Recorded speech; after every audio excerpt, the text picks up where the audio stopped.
내 인생에서 이제 남은 건 내 딸을 죽음에 이르게 만든 사람들에게 복수하는 것밖에 없다. 내가 처음이 될지 마지막이 될지 모르겠지만 다음에 보자. 학교 폭력으로 자식을 떠나보낸 피해 학생의 어머니가 가해 학생을 향해 복수를 예고한 글이었는데요. 안녕하세요. 마음을 밝히는 언니 정신과 의사 유혜진입니다.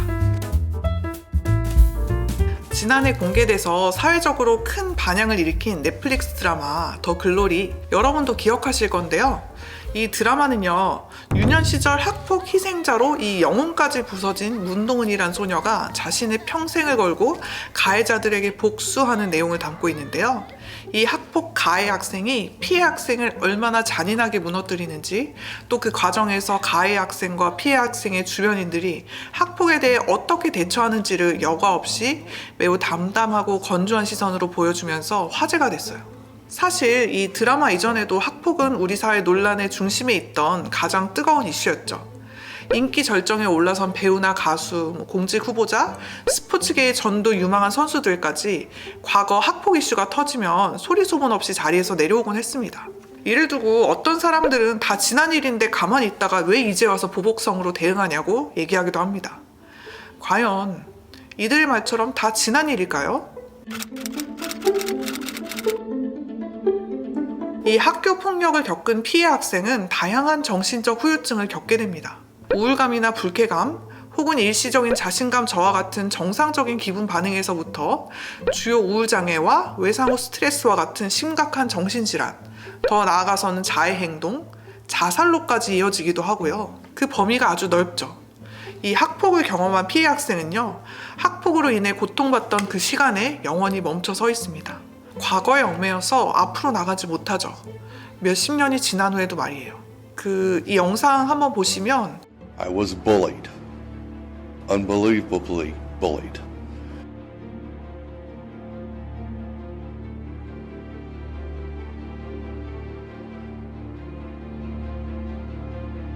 One day at lunch, I had my head shoved in the urinal. Lance, you were the one that shoved my head in the urinal.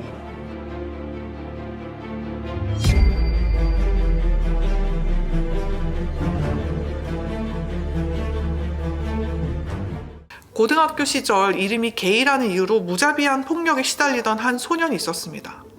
하루도 친구들한테 얻어 터지고 더 이상은 견딜 수가 없어서 교장 선생님께 말씀드리러 갔을 때도 이건 아이들이 철이 없어서 그래.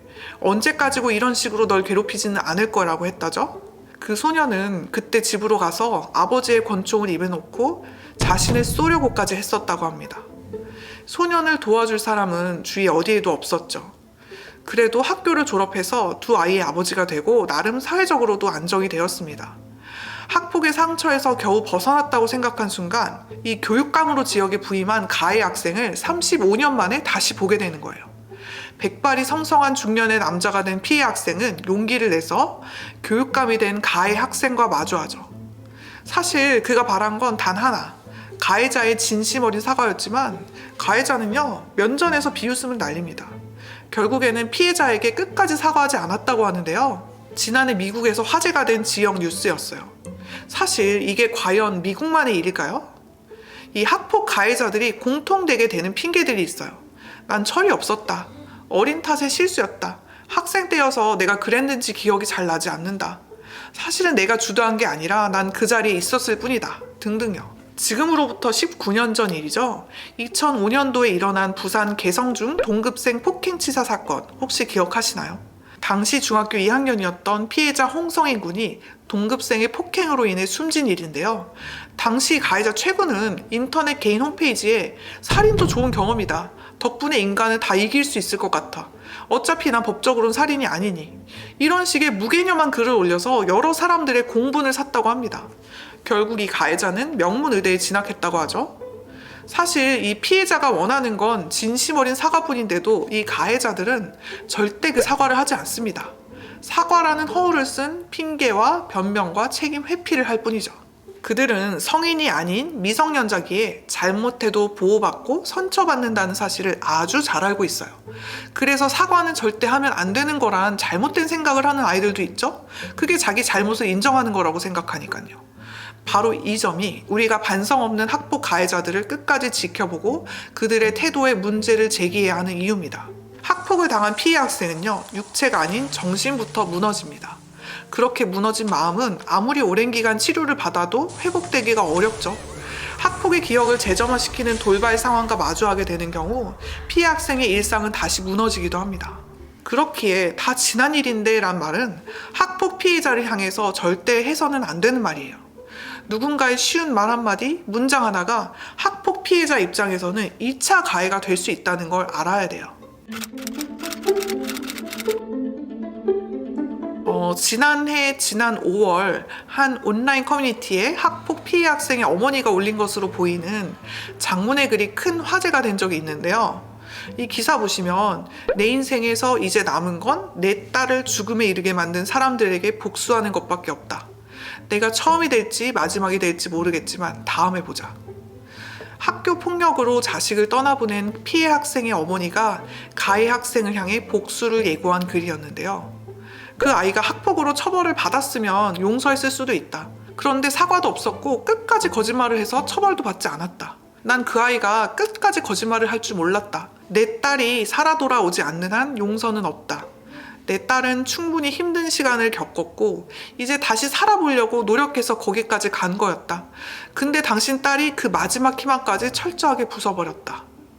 이 글을 읽으면서 학폭으로 자식을 먼저 떠나보낸 후 피폐해진 어머니의 심정이 너무나 절절히 느껴져 안타까웠습니다. 사실 학폭을 당한 피해 학생만큼이나 피해 학생의 부모님도 정신적으로 큰 상처를 받는데요.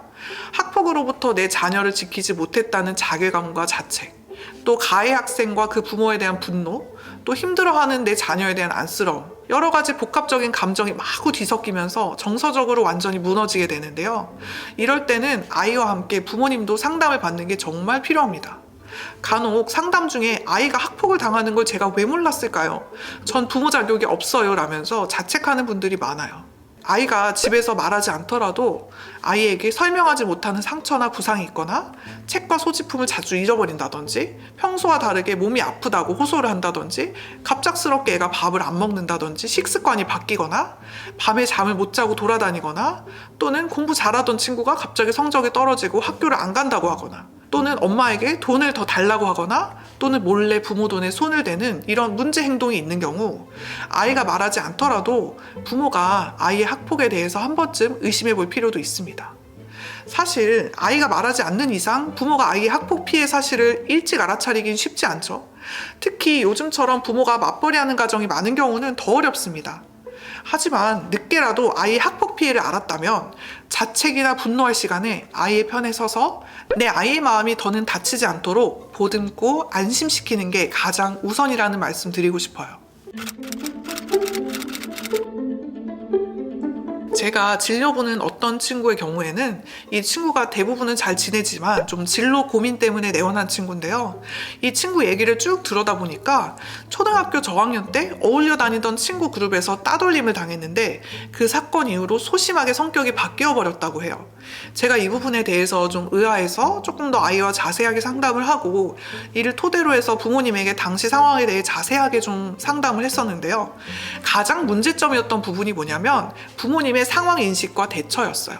어머님이 그 상황에 대해서 이게 다 내 탓이라면서 내가 그 친구 부모님들하고 친하게 지내고 내 아이에게 그 그룹을 만들어준 탓이라면서 도를 너무 자책을 하셨다는 거죠. 그리고 정말 중요한 건요, 아이들은 부모님의 상황 인식을 무비판적으로 수용합니다. 그 아이도 원래 친하던 친구들이 갑자기 나를 따돌리는 거에 대해 내가 너무 괜한 참견을 해서 내 성격에 문제가 있어서 이렇게 된 거구나, 이렇게 인식을 해버리고 이후로는 해야 될 말도 제대로 못하고 안으로 숨어버리는 성격으로 바뀌어버렸다는 거죠. 그런데 더 문제는 매사에 자신감 없는 이런 대처가 장기화되면서 이제는 자신의 적성과 진로를 진취적으로 탐색해야 될 청소년 시기에 그러한 발달 과업이 지연되고 있는 상태였어요. 겉보기에는 이 친구가 성실하고 학교도 잘 다니는 친구인데 사실 깊게 들여다보면 학교 폭력의 후유증이 남아있는 거죠. 물론 어머니 말씀대로 그런 사람들과 어울린 거 뭐 잘못일 수 있습니다. 그렇지만 다 큰 어른들이 아이들 싸움을 방치해서 따돌림 사태가 생겼는데도 방관하다니요. 이게 과연 그 어머니만의 잘못인 걸까요?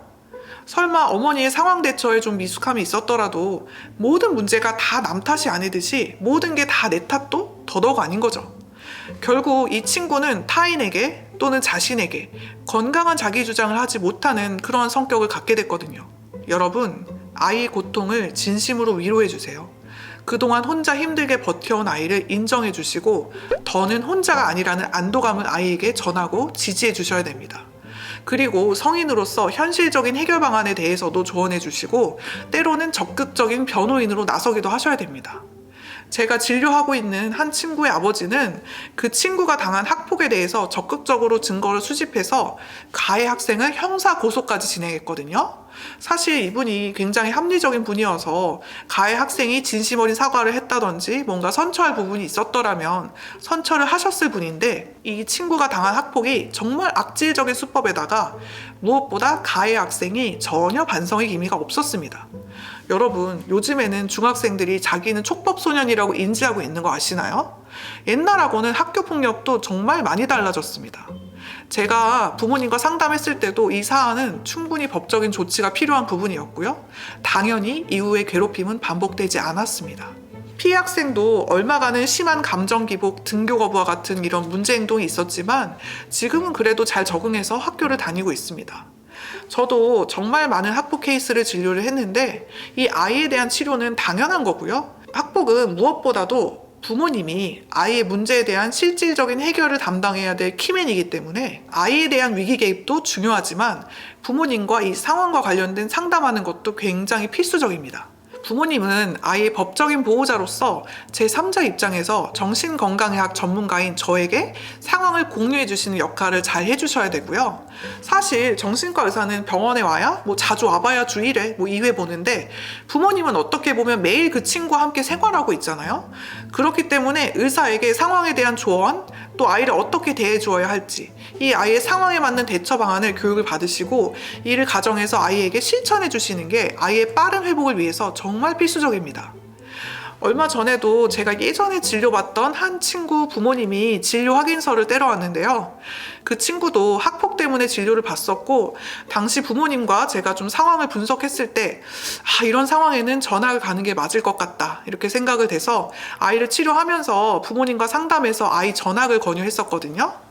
그래서 오랜만에 뵈니까 좀 반가워서 진료 확인서 떼드리면서 아이 어떻게 지내고 있냐 좀 여쭤봤는데 부모님 말씀으로는 법적인 조치는 아직 진행 중이고 아이는 전학 간 학교에서 매우 즐겁게 생활하고 있다고 하더라고요. 그래서 자신의 자녀가 학교 폭력을 당했고 정신적인 고통을 호소하고 있다. 그러한 경우에는 이것저것 따지지 마시고 우선적으로 가까운 정신건강의학과를 방문하시길 바래요. 정신과 전문의 선생님들은 이러한 케이스에 대한 상담을 늘 하고 있고 아이에 대한 위기 개입 상담도 얼마든지 가능하고요. 또 실질적인 대처 방안에 대한 노하우를 매우 많이 가지고 있기 때문에 부모가 해주지 못하는 부분에 대한 내밀한 상담들, 또 상황에 대한 객관적인 분석과 더불어 내 아이가 학폭 상처로부터 보다 빠르게 건강하게 회복될 수 있도록 실질적인 도움을 드릴 수가 있습니다. 그리고 무엇보다 상처받은 아이에게 너의 잘못이 아니야 라는 이야기를 꼭 해주세요. 어떤 이유에서건 학폭은 아이에게 고통을 가한 가해자의 잘못이지 피해 학생의 잘못이 아니니까요. 이 영상이 도움이 되셨다면 좋아요, 구독, 알림 설정 부탁드립니다. 학폭이 없어지는 그날까지 우리 모두 마음을 밝혀봐요. 감사합니다.